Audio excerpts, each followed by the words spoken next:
Hello and welcome to Capturing Christianity. My name is Cameron Bertuzzi. I'm exposing you to the intellectual side of Christian belief. That's what I do on my channel. Today we have Dr. James Tour and Dr. Josh Swamidass, and look at that, I have their names backwards here. We were having some technical difficulties. I'll fix this in just a moment as I pass it over to them.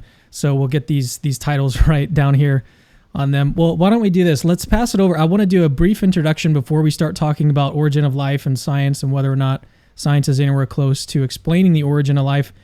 I'm going to pass it over to, it says Dr. Josh Swamidass, but I'm going to say Dr. James Tour. Give us a brief introduction of who you are, what you do, and then also explain why you are interested in origin of life. Okay, let me just start off by saying that I'm not just a Christian. I believe that Jesus is the Son of God, and I love him with all my heart. He is the lover of my soul. I am a professor of chemistry and nanotechnology at Rice University, and I don't simply just write books about origin of life and things like that. I really do science. I don't work per se in the area of origin of life. I work in the area of making molecules and nanotechnology and building systems. So that's what I do, but I critique origin of life research. All right. How about you, Josh? What are you? Is this an active area of research for you? So I don't do work in origin of life either. Jim is actually a leading chemist, actually, too. Most of my work is in computational chemistry using artificial intelligence and chemistry. So that's kind of obliquely related, but I'm really in the presence of scientific greatness here with Jim. Though I do want to say, we really found a strong friendship and connection because I think we both agree that, we've looked all over science. We love science. We found our lives here, but we found that Jesus is greater than all we found in science. Wouldn't you agree with that, Jim? Yes, and the resurrection of Jesus Christ is so firm and so beautiful. And if you think that there's nothing behind the resurrection, you just don't know. You just got to look into this. Jesus Christ rose from the dead. He is the Son of God, and it's on that I base my faith. So this is an interesting thing because you're widely perceived as part of the ID movement, though you say you're not an ID person, intelligent design. And one of the reasons I sometimes struggle with ID is that they never really talk about God or creation or Jesus, but that's not how it was with you. And I think that's one of the ways how we really connected, in the sense that we're not really afraid to talk more directly about our faith in the public square, in the scientific square. Right. Yeah, I'm sympathetic with the ID movement. I mean, they're all my friends. I like them very much. It's just, basically, this is where I stand with ID, is that I don't have a tool to assess intelligent design. And so I hold my colleagues to the standards of the tools of chemistry. And I say, okay, you're going to have to show me that using the tools of chemistry. And I don't have a tool that assesses intelligent design. If I did, I would use it.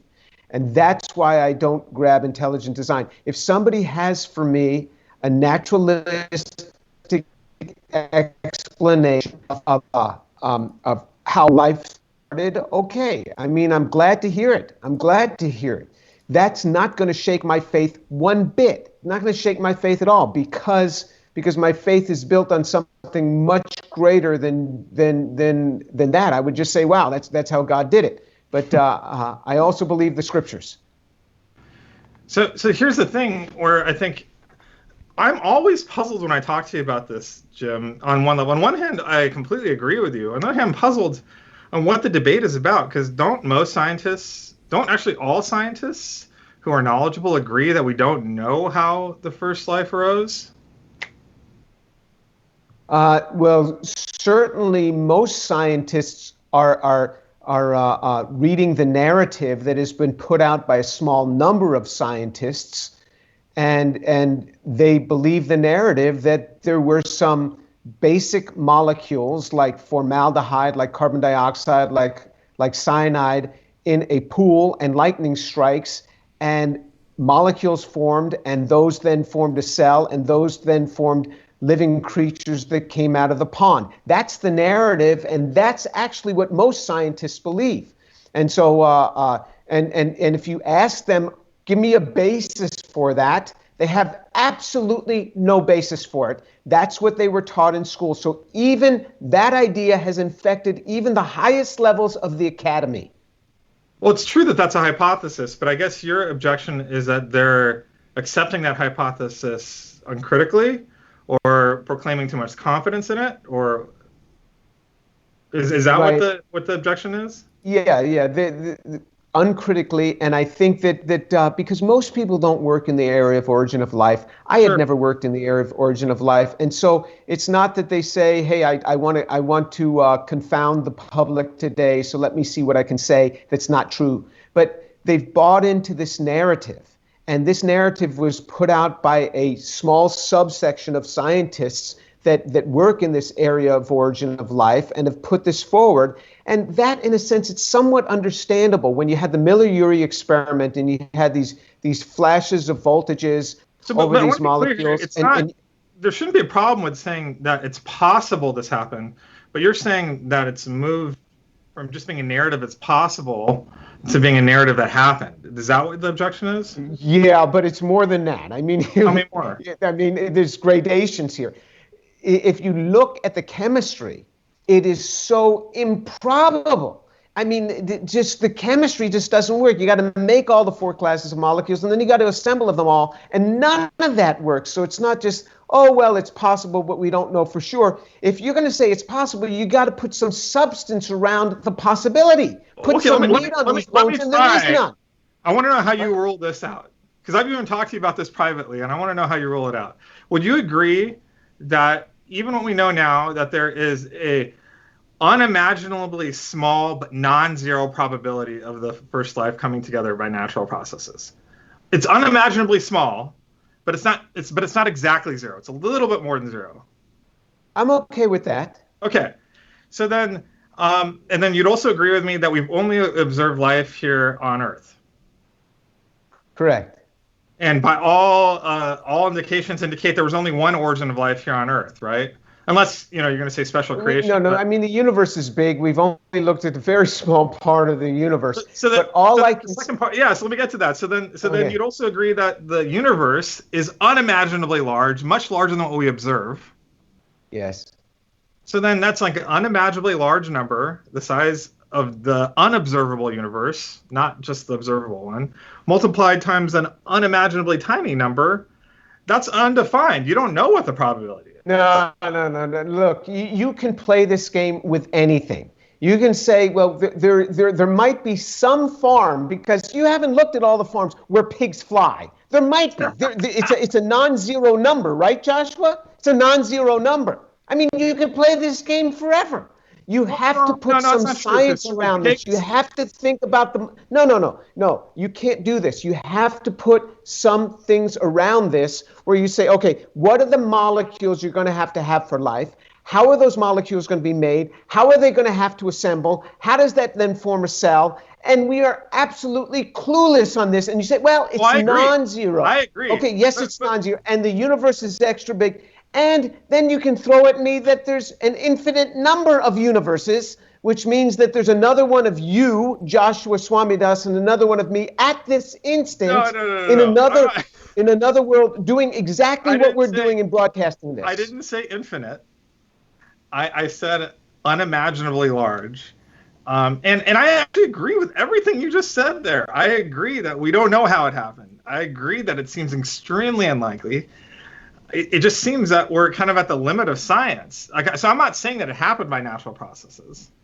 I'm just saying I don't know how to get past that mathematical problem of like a tiny number multiplied by a big number. Come clean with it, Joshua. You're as clueless as I am, as everybody else, on how life formed, okay? I agree. Say it. This is the problem. No scientists want to go out there and say it. That's the problem. We are clueless on this. That's the problem. And they go out there pontificating as if they know. That's the problem. And then they corrupt a whole generation after generation after generation, so that now even the professors in the academy have bought into this because they critically look at the data. When you look at the data, then you go like, wow, I am clueless.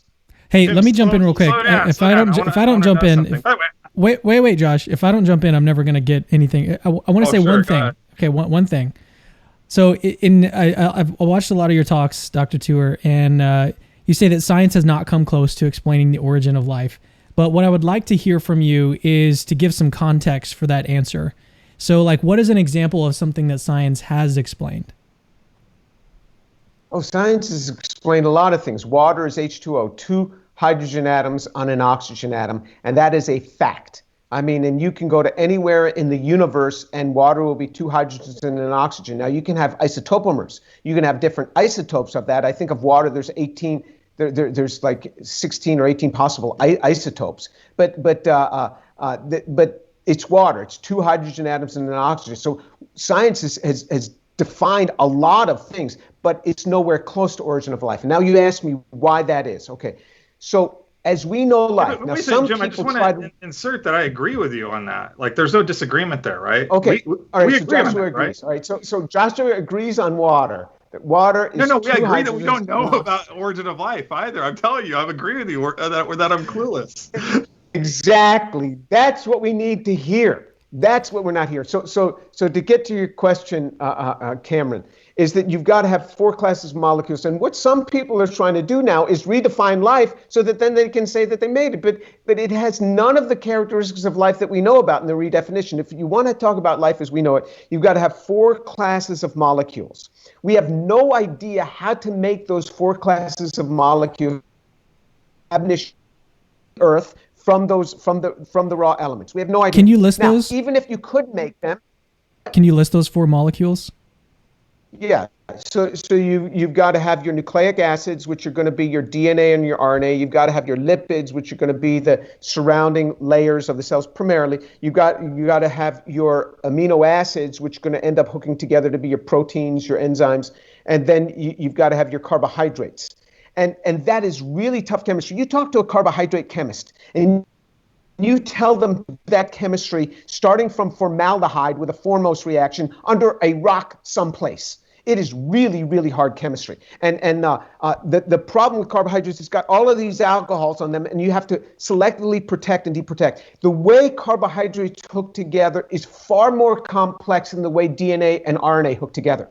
You store far more information in a carbohydrate than you do in DNA or RNA. Just the pyranoses, just the six-membered rings of the carbohydrates. If you just take six of those, you can hook those together in over 1 trillion ways. If you have six of the same DNA or RNA bases, you can only hook those together in one way, like A. That's it. Over 1 trillion ways. Carbohydrate chemistry is so complex, and poor Joshua, because he's not an organic chemist, has never tried to make a carbohydrate. He has no idea how hard it is, but he'll concede, yeah, I agree with you. Okay, so you agree with me, Joshua. It is really tough. So you got to not just make the sugars, you've got to hook them all together. It is really hard. Well, I'm not ignorant of chemistry. I mean, I work with synthetic chemists all the time. It is very hard. I understand. Okay. All right. So let me just finish, and then you can agree with me. Is that it's really hard to make all these molecules, and now you've not only got to make them, now you've got to hook them together in the proper chains. And even if I gave the best chemists in the world and the best biochemists in the world all of those and gave them all of those structures and said, okay, I'll give them to you all in homochiral form, meaning not the wrong mirror image, but just the one you want. Now can you make a cell out of these? They'd be a resounding no. I have no idea how to do that. I have no idea how to do that because a cell's lipid bilayer has thousands of different lipids, and they form in masses, and you have this whole quorum effect between. It is so utterly complex. Just the protein-protein interactions, just the van der Waals interactions between protein-protein in a single yeast cell, in a very simple single yeast cell, are 10 to the 79 billion ways that those could have non-covalent interactions between them, and only a small number of those will work. That's how information is transferred through non-covalent interactions, through electrostatic potentials. It's transferred through a cell. It is utterly so complex. Nobody knows how anything of that is done. Now, Joshua can agree with that. I can agree with that. I'm just not sure where Could I interrupt I don't understand where the I don't understand where the emotion is so strong. I agree with you. Because I agree that the cell is very there you complex. Go. He said it again. I agree that we don't know how to make life. I agree that we don't know how life arose by natural processes. But I don't said it again. I think every scientist I've talked to thinks that. So the question becomes: every scientist you've talked to, nobody will confess this openly. Nobody does. They don't. Oh, well, how did this work? Oh, the foremost reaction, and you get a protocell, and there's enzymatic reaction. We should start just interviewing like 100 scientists that will all agree with us on this, because this is like, it seems like this is non-controversial. No, this is not non-controversial. The poor folks out there that are listening think that scientists understand where life came from. You got to get back down in the trenches, leave your laboratory, get back down and talk to the common person on the street, Joshua. Well, hey, I'm joining with you right now. I think that it's not just me. I think that most scientists agree that we don't know how the first cell arose. Now, I think part of what's going on, I mean, this is why it's puzzling to me, I have to say. And, I talk to the public too, and you're right. I do think there is a bit of a mythos or mythology that somehow arisen up. A bit, you think? Oh no, I agree with you. It's just I don't know. There you said it again. I agree with you. What? You said it again that you agree with me. But I mean, among we're clueless. You agree with me that we're clueless on how life formed. You agree with that? I did say I agree, but I mean, do you really want to say? Yeah, there you go. You said it again. We have some clues. I would say it's kind of like we're trying to bridge across the Grand Canyon, and it's not like we haven't ventured out a little bit past the cliff. We're nowhere near crossing it, but Joshua, the Grand Canyon gets further separated every year as we learn the complexity of the cell.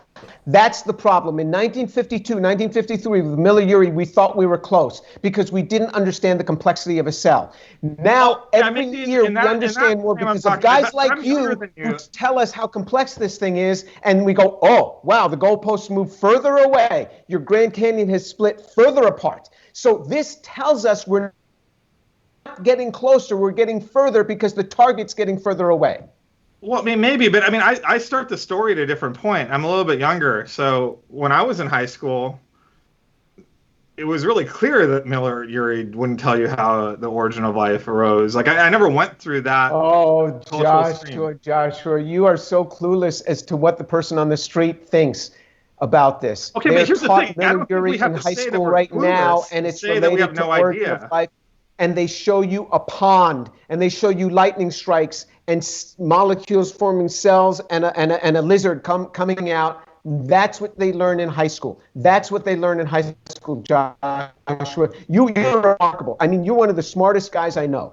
And so you know this difference, but the poor guy on the street, the poor woman on the street, they don't know. They're fed a bunch of trash, and they believe it. Well, okay. Let me say this real quick, as you're thinking about how you want to agree with him again. Let me say this. So people in the comments are saying like, why did Cameron bring these two guys on? I want to clarify that they are very good friends and that this is not a heated exchange. They're just having a very excited exchange. So they're friends. This is how we speak to each other in private. Joshua and I are good friends. He's eaten right here at this table. He's had meals in my home. I've had meals in his home. We are good friends. We get on our knees and we pray together. We are good friends. But I will talk to Joshua like this, and I know he's not going to be offended because he's my friend. Right, Joshua? It's funny, Jim, like when we first met, actually, you said that you told me that you were Indian, remember? Yeah, because my wife is Punjabi, and I was discipled by Indians. Well, it's funny, like my dad, obviously I'm Indian too. Indians kind of have a little bit like higher, sometimes a little bit higher like decibel level than other people, at least some parts of India. I think you're kind of on that same decibel level, so it kind of, that's why we're friends. More people watching us, they think that we're angry with each other. We're not. No, I love Joshua. He's my friend. Okay, so let me ask this real quick. So I was watching another lecture from you, Jim. Should I call you Jim? James? Jim? James? Yes. Jim is fine. So I was listening to a lecture that you gave, and you said that sometimes people will respond to your arguments by saying, "Well, look, we just have all of this time," and then you gave a really interesting response to say that time is actually working against you. Yes, time is your enemy. So for organic synthesis, time is your enemy. As soon as you make a molecule, you isolate it, you purify it from everything else, and you stick it in a freezer to stabilize it. If you leave your organic molecules out on the bench, even for a week, you'd see decomposition. Oxygen, if you say, well, the early Earth didn't have oxygen, it was heavy in nitrogen. You want to have ammonia? You want to have ammonia there? Ammonia is even harsher on organic compounds. It'll make imines. You get enamine chemistry. You get more prone to get aldol reactions occurring. And so time is the enemy. So you make something, you think it's going to sit around for a few billion years and wait for something else to form to react with it? No, it's gone. It's gone. You take a metal part of a car, you put it out there, and you think that you're going to come back in 5 years and stick that part in your carburetor? There's no way. It's going to be rusted and pitted. That's exactly what happens with organic chemistry. So when you say, well, you had billions and billions of years, time works against you for organic chemistry. As soon as you make that molecule, you got to bring it on to the next step. Unless you pack it in a very cold environment, away from light and away from gases in the air. That's the only way to do it. So I mean, do you agree with me? I agree with you on a lot of There things. you go. He said it again. But I think I'm still trying to figure this out, because I'm trying to pin down what it is, because I agree with you on a lot of this stuff, but I don't find myself quite so frustrated about it as you are. and because it just seems, I don't, like, Stephen Meyer wrote a thick book on the origin of life. Did he? I thought he wrote The Cell. The Signature of the Cell. Yeah, that's The Cell. I don't understand that. It just seems like that's a lot of words to spend on something that we already agree about, that we don't know. No. We don't agree about it. Look, ID really gets under your skin, Joshua. No, it really bothers me. I just want to know what it doesn't bother me a bit. Exactly. It doesn't bother me a bit. So, in other words, I mean, this doesn't get under your skin, fine. I just want to figure out what the argument. It's not that it's under my skin. I'm really trying to figure out what actually is the argument about it, because it seems like what it really is that you're concerned about something that that is being miscommunicated to the public. Oh yeah. I'm really concerned about. Really been actually, even precisely a scientific disagreement. It's primarily a argument. It's a real concern you have about how science is being picked up and understood outside of science, and maybe you think even some scientists have been complicit in that. Is that right? Oh, absolutely. And then they churn up the press. It's sort of like, let's get the press to really ramp this up a few orders of magnitude before they go out and say it. Because I wrote recently this article for Inference, and it's called Time Out. So if you did James Tour, Inference, Time Out, you'd get the article. And I show all these different things that have been written in just the recent years about quotes from I'm going to have to go look at that. The press and from the mainline literature that buy into this, even in the journal Nature, that will publish this stuff that's a bunch of gobbledygook and nonsense about the origin of life. Even the best of journals are complicit in this, not just the press, Joshua. And if you look, I just published this chapter in this book, The Mystery of the Origin of Life, something like that. And a whole chapter, and I show all these different examples from the press, and then boom, everybody's confused, thinking scientists understand where life came from when we are utterly clueless. It should bother you, Joshua. If you enjoy the truth, this should bother you. Well, I mean, I guess I care about truth, and you know that. And I've taken risks in my career for truth, and you know that too. So you're not actually making that accusation, are you? I don't think you are. No, I said if you care about the truth, this should bother you. I made no accusations about you at all. Sure, okay. Yeah, I guess there's two approaches to this issue. One is like an adversarial approach, which might be necessary at times. And I guess the other approach might be cooperative, where I think ultimately in cases where there's this much agreement in mainstream science. I wonder if there might be more gains to be had with a cooperative approach. I wonder. I don't know. Well, you have a website called a blog called The Peaceful Scientist. I mean, you're always about peace. You wrote a beautiful book. Your book on Adam, genealogical Adam and Eve. That's what it's called, right? Yeah.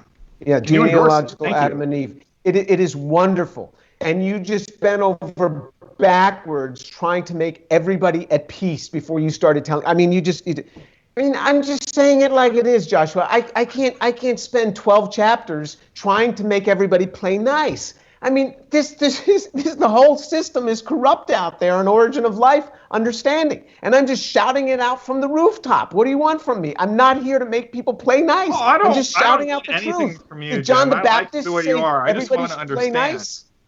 No, I don't need anything from you. I like you the way you are. I just want to understand.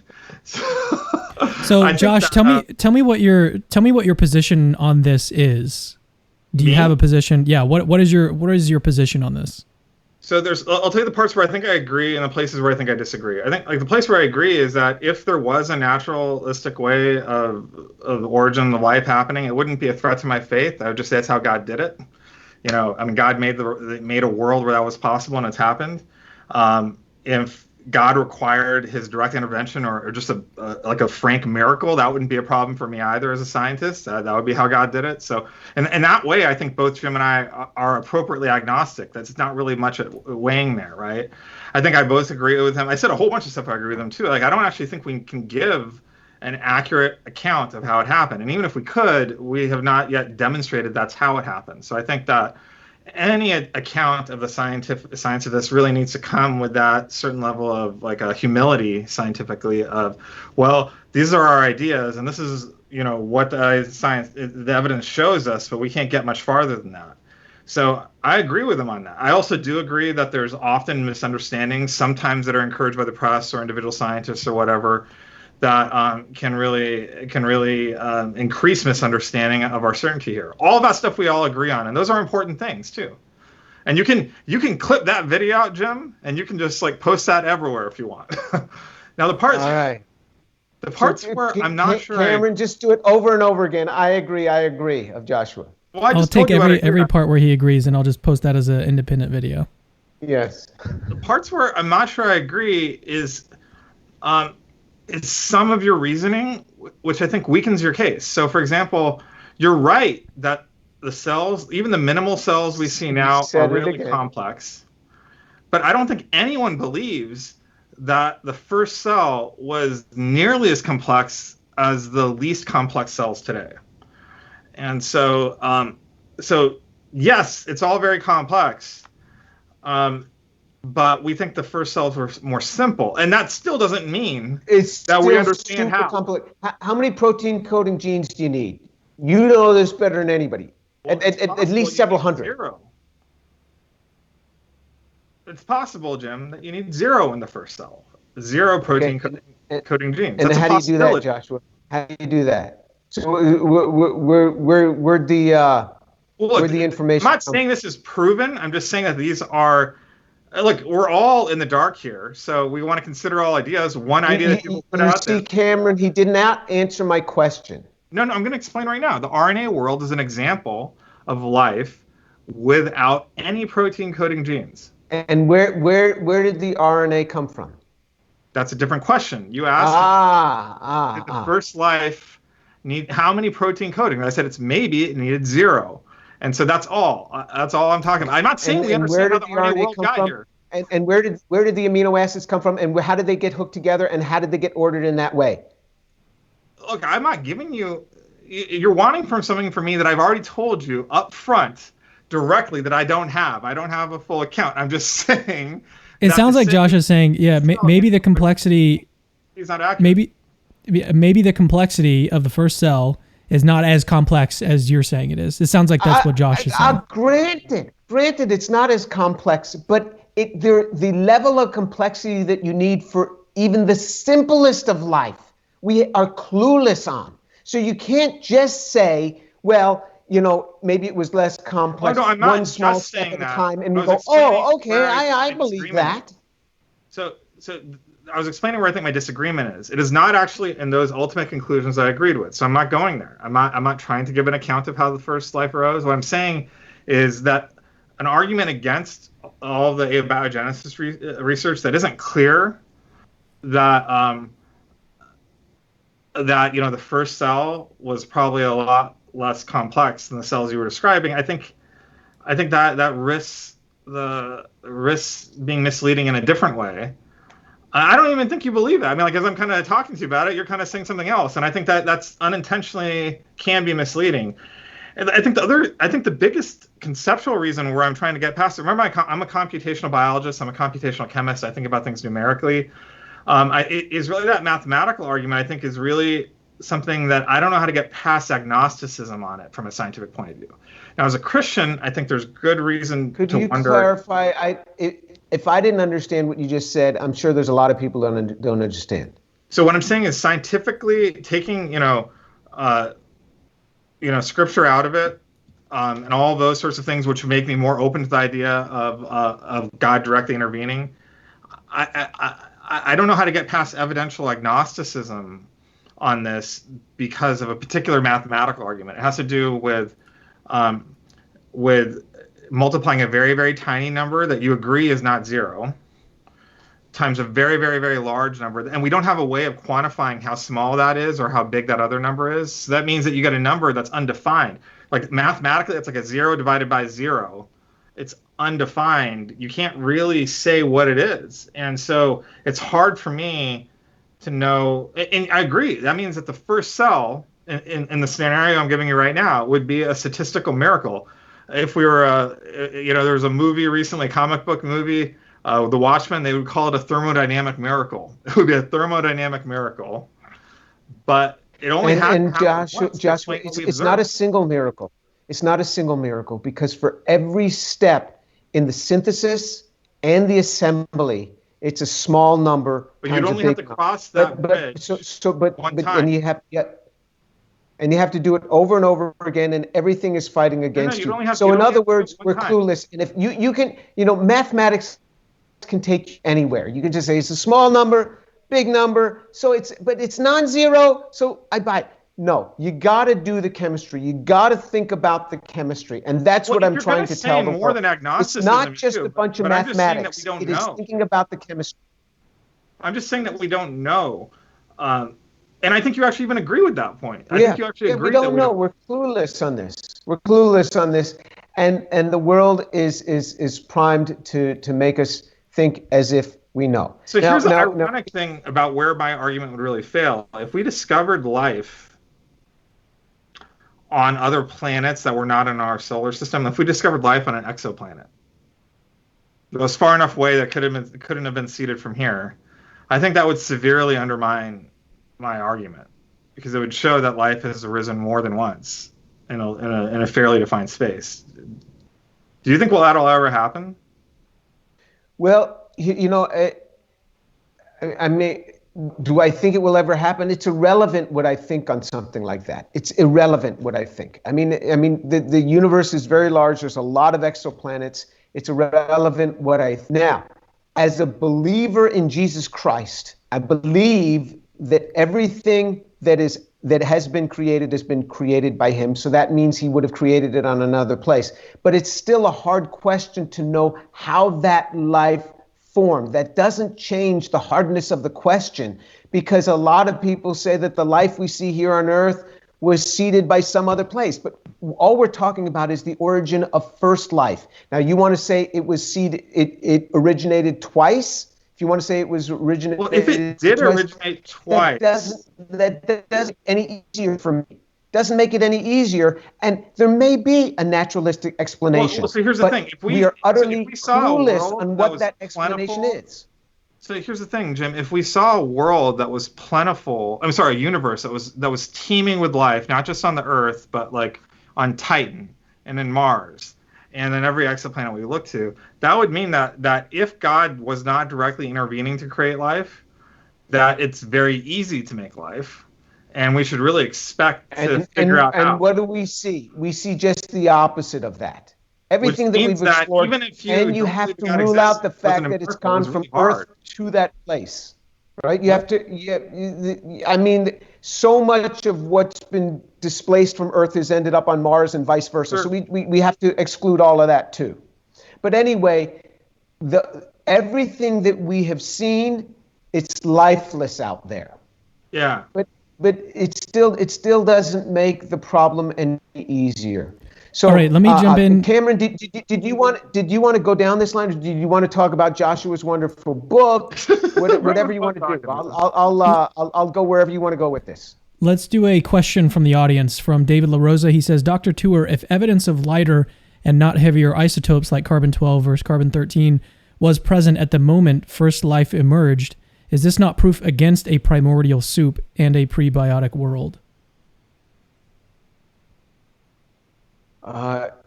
If evidence of lighter and not heavier isotopes like carbon-12 versus carbon-13 was present at the moment of first life emerged.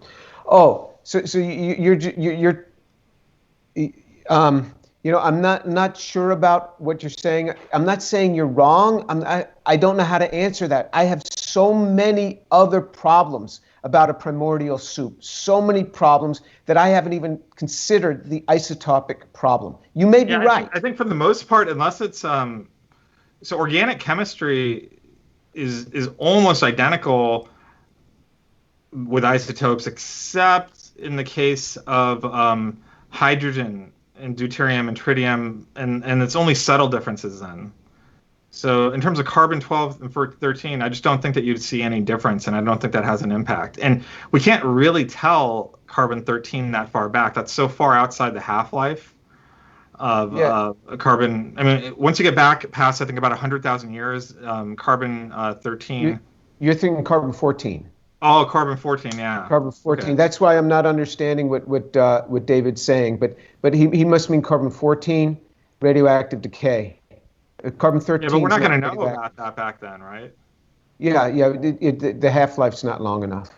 All right, we have another question from Joshua Leclerc. Thank you for your super chat. Josh, he says, what do you both say to the skeptic that says your bias and your faith is impacting your professional work? Love you, brothers in Christ. All right, I can tell you, every paper that I've ever published in chemistry, and it's a few, I never mention anything about God. I never mention anything about Jesus Christ. And I'm quite capable to work in a world where I look at things as a natural scientist and I consider that.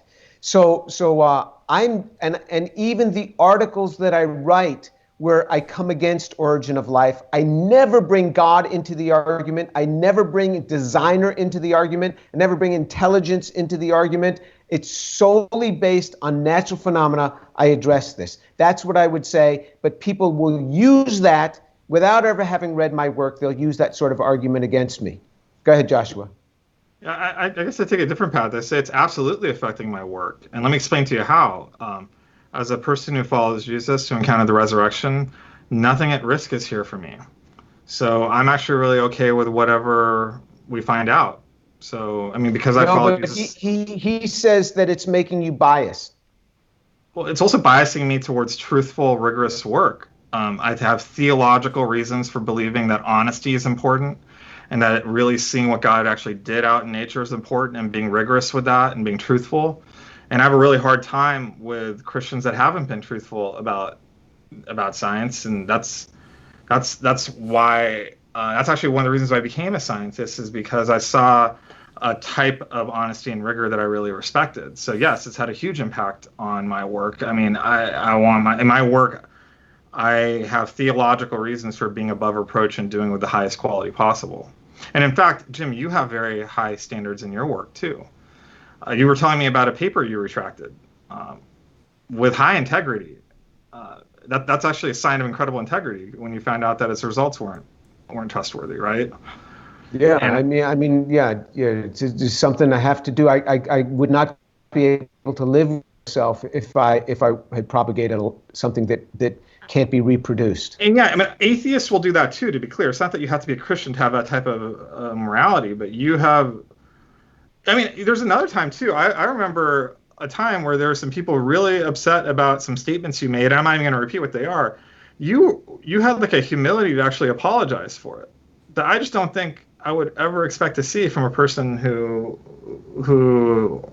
is as accomplished a scientist as you, to apologize to people in that context. I mean, that speaks something very different about your character in a way that I just deeply respect. I think that has impacted you. And I mean, isn't that a good thing? Is that like the type of way we'd expect it to impact things, and in a way that, I mean, that's how I see it. Yeah, I mean, so that they know what I said is that when I was giving a seminar, I said, okay, here's an example from the literature where somebody has said this molecule goes to this molecule. I said, he's lying to you. That doesn't happen. And then when that person came to me and said, you were kind of hard on me with that. And I said, that is not the type of words that I should have said. He's lying to you on that. There are other ways to address that. I could have said that chemical equation. Let's just be clear here. The person who was coming inaccurate. At you was not even, a tenth as accomplished as you are, Jim. You're a real serious scientist. What you did was humble. I have incredible respect for that. And so I felt it was improper to say he was lying to you. I could have just said the equation that he's showing you as an example is inaccurate. That does not work. You apologize. And so I wrote a public letter, which is still posted on the internet today, of apologizing to the person to whom I said it, and he accepted the apology, for which I was grateful. I mean, so I think that is your faith impacting your science and your professional work in a way that I deeply respect, and I hope it impacts me too. Okay, let's move on to another question. This one is from Paul Rimmer. Yep, that's the right name. Paul Rimmer. Let me pull it up on the screen here. With gravitation, after hundreds of years, no one knows how much farther we have to go for an answer, but there seems to be real progress. Do you think this is also the case for origins of life? Joshua, I'll let you do that one. Well, so this is where I don't know, because it's possible. I'm probably, I think if we're at Grand Canyon, I'm willing to grant that maybe we're like, maybe like 10 yards across the canyon, or a little more. I mean, I said I agree there's no clue, but I do think that we know what direction we're going, even though if we are nowhere near getting across it. But that's I think that's a minor disagreement potentially between Jim and I. I think the real question I'm really struggling through is if this is the type of knowledge that is in principle outside the reach of science, because it might be relying on, it might be relying on a thermodynamic miracle at certain points that you could never replicate, and it isn't process driven. It's actually like a statistical miracle. The reason why that is a valid appeal in this case is because we don't know how large the universe is, one. Two, and it's gigantic. And two, we don't know the process, so we can't even compute it, the probability. And then three, we only see life arise one time in the universe. And so it doesn't have to happen one time. Once it happens one time, that cell can replicate and fill the entire Earth. I mean, with God's guidance or not. So it's because of that fact, you only have to do it one time. It could be an extremely, extraordinarily rare event. If that's the case, it may be beyond the ability of human science to really interrogate. Anything to add? So I know Paul. He's a fine person. If it's the same Paul Rimmer that I know, but I think that with gravitation, if we were to find out that we were nowhere close in understanding gravitation, the little that we think we learned turns out not to work, or the target that we're going after turns out much further away based on the little bit that we've learned, then it becomes harder. And that's what's happening with the origin of life every year. The target's moving further away. That doesn't mean that that we might not ever get there. We might. I could never say that we'd never get there. And so I'm just saying that where we are now, we are really clueless on this thing. And I would like people, if it's the same Paul Rimmer that I know about, to think about this more critically, to get some young people in this game to think about totally different ways of doing this, rather than trying to make another amino acid or another nucleotide hooked up to a carbohydrate. Well, see, I think that's actually a really valid using point, 14 Jim. steps in a synthetic laboratory, each one of these a peak, and not even carrying on that intermediate, but making it separately and then carrying the separate clean thing on.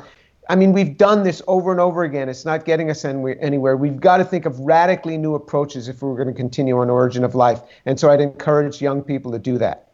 I think that you might be right on this, Jim. That when you look at even how... again, Cameron. I said might be right on this one. But if you look at the progress on gravity, we kind of struggled with data for long periods of time. And then there would be actually very rapid progress as there was actually deep insight and real paradigm shifts in understanding. And right now we're actually getting a ton of new information through LIGO and a lot of the gravitational wave stuff. But we're also struggling with an immense amount of confusing data when it comes to the cosmological constant and dark matter and expansion of the universe and all that. And it's possible, it's just possible that, it's going to be taking someone with the right creativity to come that will just finally rationalize and make sense of quantum mechanics and this together with the right experiments, and it all makes sense. That's a possibility. And I wonder, it is a possibility that could happen for the Origin of Life too. So unfortunately, this is going to be a relatively short show, and most of the discussions that I host between two people are run about 2 hours, but this one we only have about 10 more minutes. So let me get this question in from Jonathan B., and we can't get to all of the super chats that were sent in, but here's one. How can we know for sure that the odds of life being created by natural processes is greater than 0 when we don't know how to define what life is yet? I think the reason why we know it's greater than 0, and I think why Jim Tor agrees, is because of how thermodynamics works. It's there's like a finite non-zero probability of any chemical reaction happening, and I think all you need is chemical reactions for life to arise. And so it could be like a 1, like it could be 0.000 with like 1,000 zeros after it, 1%, or it might even be smaller than that. But it's hard to imagine how it would be literally 0, exactly 0. That's why. Yeah, and so mathematics can take you anywhere, and you'd have to have these miraculous steps over and over and over again, which makes that number smaller and smaller and smaller. It doesn't go to 0. No, Jim, we only need it to happen one time. No, because you are taking the formation of a cell one time. I am saying that a cell does not spontaneously form from a bunch of molecules. There are pieces that you have to make, and those pieces have to come together. And so it's really hard. And on top of that, Joshua, there's something mysterious about life, and something mysterious because you take a cell that just dies, and everything's kind of in place, and these things just don't poof and start living again. There's something mysterious about life itself. So just putting the molecules in the right place, in the right order, doesn't immediately tell me that thing's going to start living. I mean, there's so much that we don't know about that remains mysterious to us, even in the life of a simple cell. So this is interesting. I didn't know this. So this sounds like in some way you're wondering about vitalism. So you're saying if we took all the physical components of a cell and like replicated it with like a Star Trek replicator, exactly the same there, do you say that it may not actually be living? What I'm saying, precision, all the positions and velocities are identical. All the components are identical down to the atomic scale. You're saying it may, in electronic scale, you're saying that it may not actually be alive? No, that's not what I said. Okay. What I said is you take a cell that has just died. Everything's near in place. Everything's near in place, and the thing's not alive. and it doesn't spontaneously pop back into life as far as we can tell. So there's something mysterious to us about even that living system. It's hard to understand that. Now, that's about as philosophical as I can get, Joshua. Okay, let's do one last question before we have to sign out. So from Maverick Christian, he says, for Swamidass, should intelligent design, i.e. Earth-type life being artificially created, be seen as a viable scientific hypothesis? If not, why not? Of course it can. It's just that, and design is not actually ruled out in science. We consider design all the time. I mean, a great example is with COVID. It was an active hypothesis, and maybe even still is, to the extent to which, this particular virus was designed by humans. In every case that we consider design, including that paper that considered design with COVID, you start with a clear model of what who the designer is and what they're doing or not. So, for example, in the case of the COVID designer, they considered a particular model of design where people were trying to rationally design using existing software and known proteins to predict whether or not they could actually engineer something that worked better than what was actually out in nature already. And they found out that it was totally unpredictable by current human knowledge. So they were able to rule design out, and that's kind of how the logic goes. At the same time, they can't rule out a directed evolution controlled by humans where it's not actually humans doing it. What they ruled out is rational design of a protein.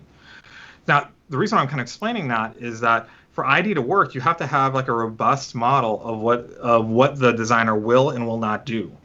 That's the fundamental thing you need to have. And ID currently doesn't work that way. It wants us to recognize design without considering a designer, and that's just, I've never seen design recognized in science without considering who the designer is and what it can do and can't do. What about your thoughts on that, Jim? Intelligent design, can it be a viable scientific hypothesis? It might be able to if you'd put some parameters around it. You're going to have the scientific establishment put some parameters that are going to describe this is what it means to be intelligently designed. So we have some parameters around it. And unfortunately, most of the people that I know that are pushing it are not themselves greatly active researchers. They write popular books, and they're smart. Yeah, and they're smart people. It's just that they're not publishing in the mainline literature that can really start setting standards for the research community.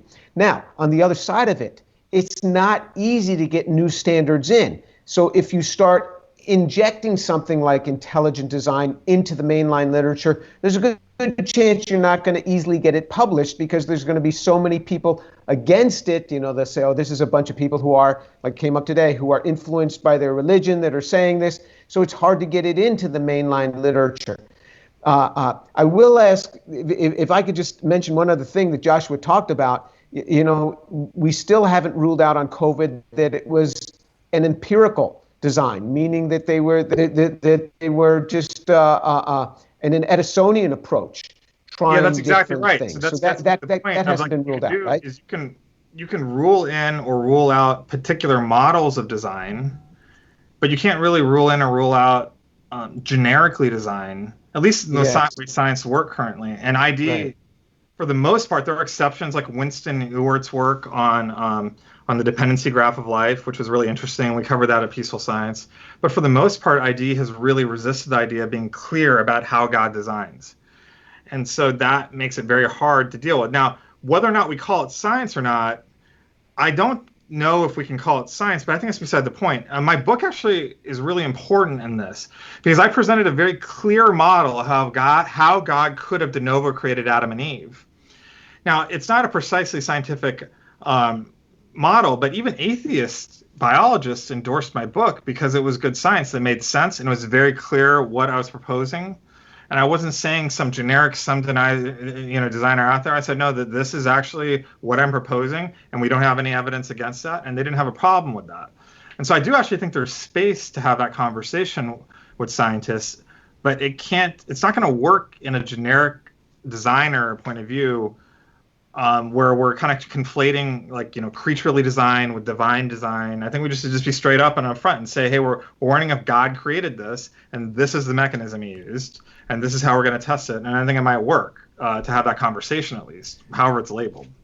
All right, let's do this. Before we close it out, I want to give Jim an opportunity to talk to the audience, and if you feel like evangelizing, what would you say to skeptical audience members who are maybe on the fence about Christianity? What would you say to them?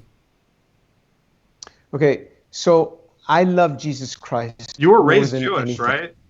Yeah, I was raised as a secular Jew, and I came to know the Lord when I was 18, and I love him. So I've known the Lord for over 40 years. I've read the Bible every day, and I love the scriptures. I've never seen a controversy between something written in the scriptures and a scientific fact. I've never seen a controversy between a scientific fact and something written in the scriptures. I've seen controversy between scientific conjecture, scientific hypotheses, and things written in the Bible, but I've never seen a fact come against the Bible. I love the Word of God. I love the scriptures. But what I'd like to say is the most important thing is the physical resurrection of Jesus Christ. And that reality is already written on your heart. It's already there. It would be too unfair of God to make that as the need to get saved. The Bible says that we have to confess, we have to believe that we have to confess with our mouth that Jesus is Lord and believe in our heart risen from the dead in order to be saved. How can a thinking man or woman ever believe in the physical resurrection of Jesus Christ? And it's because the truth of the resurrection has already been done. There is a ton of historical evidence. There's more evidence for the physical resurrection of Jesus Christ than anything else from that era, using historical proofs, the same proofs that we use to put people in jail all the time, the historical proofs. Again and again it's written. But the truth of the resurrection is already written on your heart. And I will do this. If you want to hear my story about how I came to the Lord, and it'll take me 15 or 20 minutes, I'll tell you my story one-on-one. You send me an email to tour@rice.edu, and I will have a Zoom call with you, and I will tell you my story about how I came to Jesus and what that means to me. And may the Lord open your heart to draw you to Jesus. Now, this is not for believers. This is for unbelievers. If you don't believe and you want to have a one-on-one with me, I will do it because I care that much about your salvation. Wow. All right. I think that's a good place. That Jim is honest. Our disagreements here, I believe, are honest disagreements. And even if you disagree with him or even me about the origin of life, everything he said about Jesus is true. All right, I think that's a good place to leave it on. I really appreciate you guys coming on, and maybe we can do something again. We'll chat and email and figure out possible potential future shows. But I really appreciate you guys taking time to do this. Thank you. Thank you, Cameron. Thank you, Joshua. Yeah, it's been fun. All right, let me talk to the audience real quick. So if you would like to support this ministry, the way to do that is patreon.com/capturingchristianity. You can support this ministry for as little as $5 a month. And you can also, when you do that, you basically ensure that this ministry can continue doing what it's doing, bringing on professionals and getting philosophy and science into the broader culture. So I appreciate everything that you guys are doing. If you're an existing patron, thank you so much. If you're even considering it, and even if you're just subscribed and sharing videos on social media, all of that is so important. So I really, really appreciate it. But again, if you'd like to support the ministry financially, patreon.com/capturingchristianity. We'll see you guys later. Have a good one. And remember, Christianity's true.